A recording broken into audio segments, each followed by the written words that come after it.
మంచిర్యాల జిల్లా మేదరపేటలో హనుమాన్ శోభాయాత్ర ర్యాలీ ఘనంగా జరిగింది. ఈ కార్యక్రమంలో హనుమాన్ దీక్ష స్వాములు భక్తులు పెద్ద ఎత్తున పాల్గొన్నారు.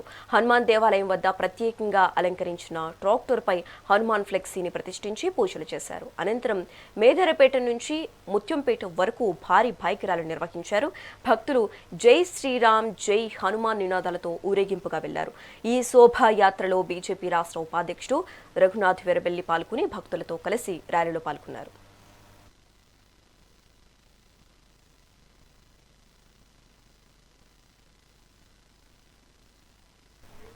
మంచిర్యాల కలెక్టరేట్ ఎదుట టీపీటీఎఫ్ ఆధ్వర్యంలో నిరసన చేపట్టారు. పెండింగ్లో ఉన్న పీఆర్సీ ఫిట్మెంట్ను వెంటనే ప్రకటించాలని డిమాండ్ చేశారు.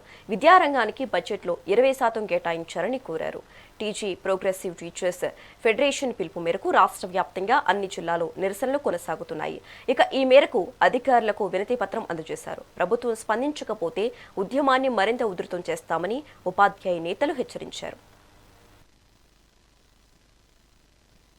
విద్యారంగానికి 15% నిధులు కేటాయిస్తామని తన ఎన్నికల మేనిఫెస్టోలో చెప్పిన కాంగ్రెస్ ప్రభుత్వం కొఠారి కమిషన్ గారి సూచన మేరకు 30% నిధులు కేటాయించాల్సి ఉండగా కనీసం 20% నిధులు కూడా కేటాయించకపోగా గత సంవత్సరం బడ్జెట్లో కేటాయించిన నిధుల కంటే 6.63% తగ్గించి మరియు 8% నిధులు కేటాయించడం అనేది చాలా దురదృష్టకరం. ఈ విధంగా చేస్తే 27 లక్షల మంది పిల్లలు ఉండే 2021-22 విద్యా సంవత్సరం నుండి ఇప్పుడు చూసుకుంటే 16 లక్షల మంది విద్యార్థులకు పడిపోయినారు. ఇక ఈ నిధులు ఈ విధంగా కొనసాగినట్టయితే ప్రభుత్వ పాఠశాలలు భవిష్యత్తులో నిలబడలేవని ఈ సందర్భంగా మేము తెలియజేస్తున్నాం. ఉపాధ్యాయులకు పీఆర్సీ ఊరిస్తున్నారు. డిఏలన్నీ పెండింగ్లో పడిపోయినాయి. ఇవాళ కాంట్రాక్టు ఉద్యోగులు సర్వశిక్షా అభియాన్లో పనిచేస్తూ ఉన్నారు, కేజీబీలలో పనిచేస్తూ ఉన్నారు, సిఆర్టీలో పనిచేస్తూ ఉన్నారు. వీళ్ళందరికీ కూడా ఒక ఉద్యోగ దోపిడీ చేస్తూ ప్రభుత్వం ఎల్లబోస్తూ ఉన్నది తప్ప వాళ్ళ ఉద్యోగ భద్రత లేదు. అదేవిధంగా మోడల్ స్కూల్లో పనిచేసే టీచర్లతో చాలా పని చేయించుకుంటున్నప్పటికీ వాళ్ళకి 0108 కింద జీతాలు ఇవ్వట్లేదు. వీళ్ళెవ్వరికి కూడా ఆరోగ్య భద్రత లేదు. ఇవన్నీ కూడా కల్పించాలని కోరుతూ ఈరోజు మేము నిరసన తెలియజేస్తున్నాం. విద్యారంగానికి 15 పార్వతీపురం మన్యం జిల్లా కూరసింగి, ఒప్పంగి, పి అమిటి గ్రామాల్లో ముస్తాబు కార్యక్రమం నిర్వహించారు. ఈ కార్యక్రమంలో collector N Prabhakar Reddy, MLA Toyaka Jagadeeswari పాల్గొన్నారు. కూరసింగి పాఠశాల గ్రామం అందంగా ముస్తాబు చేసిన గ్రామస్తులను, పాఠశాల సిబ్బందిని కలెక్టర్ అభినందించారు. గతంలో ఈ గ్రామం నుంచి ప్రతి సంవత్సరం మినిమం 5 మలేరియా కేసులు వచ్చేవని చెప్పారు. ముస్తాబు కార్యక్రమం ద్వారా ఈ సంవత్సరం గ్రామంలో ఒక్క మలేరియా కేసు కూడా నమోదు కాకపోవడంపై హర్షం వ్యక్తం చేశారు. గ్రామానికి అవసరమైన సీసీ రోడ్డు, విద్యుత్ సమస్య వెంటనే పరిష్కరించాలని సంబంధిత అధికారులను ఆదేశించారు.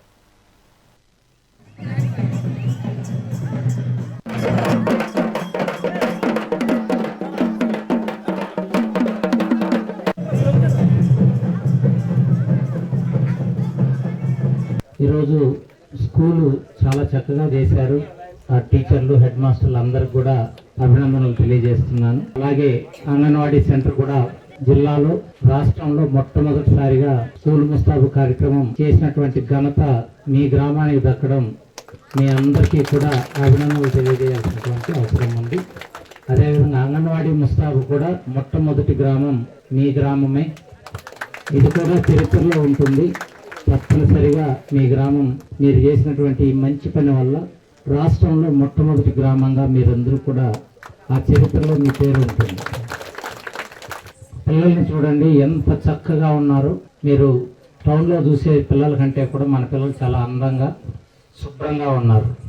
సో పేరెంట్స్కి, టీచర్స్కి కూడా అభినందనలు తెలియజేస్తున్నాను. అదేవిధంగా వచ్చినటువంటి గ్రామ ప్రజలు, మహిళలు అందరూ కూడా చాలా చక్కగా ముస్తాబై రావడం, ఫ్యామిలీ ముస్తాబుని మీ ఇళ్లల్లో ఇంప్లిమెంట్ చేయడం. ఇది ఒకప్పుడు ఈ గ్రామం మలేరియా రిస్క్ ప్రోన్ విలేజ్ కింద నోటిఫై అయ్యింది. అంటే మలేరియా వచ్చింది జిల్లాలో అంటే ఈ గ్రామం నుంచి కనీసం ఒక 5-6 కేసులు గ్యారెంటీ అనేటువంటి పేరుండేది. కానీ ఈ సంవత్సరం గత 5 నెలలుగా నేను వచ్చినప్పటి నుంచి ఈ గ్రామం నుంచి ఒక్క కేసు కూడా రాలేదు. ఇది చాలా పెద్ద రికార్డు, అది మామూలు విషయం కాదు. ఈరోజు చేసినటువంటి మన జిల్లా మెజిస్ట్రేట్ గారు ప్రభాకర్ రెడ్డి గారు మన కలెక్టర్ గారికి, అలాగే ఉందంటే ఏ వ్యాధులు కూడా మన దగ్గరికి దరిదాపుకి రావు అన్నట్లుగా ఉన్నాయి. కాబట్టి దీనికి అంతటికి కూడా మన జిల్లా కలెక్టర్ గారు అసలు ముస్తాబు అనే కార్యక్రమం ఇది మన మన్యం జిల్లాలోనే ఫస్ట్ మొదలు పెట్టారు. ఇది రాష్ట్ర వ్యాప్తంగా మన సీఎం గారు కూడా చంద్రబాబు నాయుడు గారు కూడా మన కలెక్టర్ గారికి చాలా అభినందించారు. ఎందుకంటే మన గ్రామం మన ఇల్లు అనే విధంగా చక్కగా తీర్చిదిద్దుకునే విధంగా మనం అన్ని కూడా చేయడం జరిగింది. మరి దీనిలోనే భాగంగా స్కూళ్ళు అయితేనేమి, అంగన్వాడీ అయితేనేమి, పిహెచ్సీలు అయితేనేమి, సిహెచ్సీలు అయితేనేమి, ప్రతి ఒక్కటి కూడా అన్ని ఇంత చక్కగా చేయడానికి నిజంగా మన కలెక్టర్ గారే శ్రీకారం చుట్టారు. కాబట్టి మన గ్రామస్తులందరూ కూడా మన కలెక్టర్ గారికి రుణపడి ఉండాలి. ఆయన ఒక మెజిస్ట్రేట్ లా కాదు, ఒక సామాన్య వ్యక్తిలాగా మన దగ్గరికి వచ్చి ప్రతి ఇంటి కూడా టచ్ చేయడం జరిగింది. కాబట్టి ఇక్కడ ఉన్నటువంటి గ్రామస్తులందరూ కూడా మరి మీ సమస్యలు ఏమున్నా సరే ఈ రోజు మన కలెక్టర్ గారు ఇక్కడికే వచ్చారు కాబట్టి తెలియజేయాలి. ఇచ్చేసినటువంటి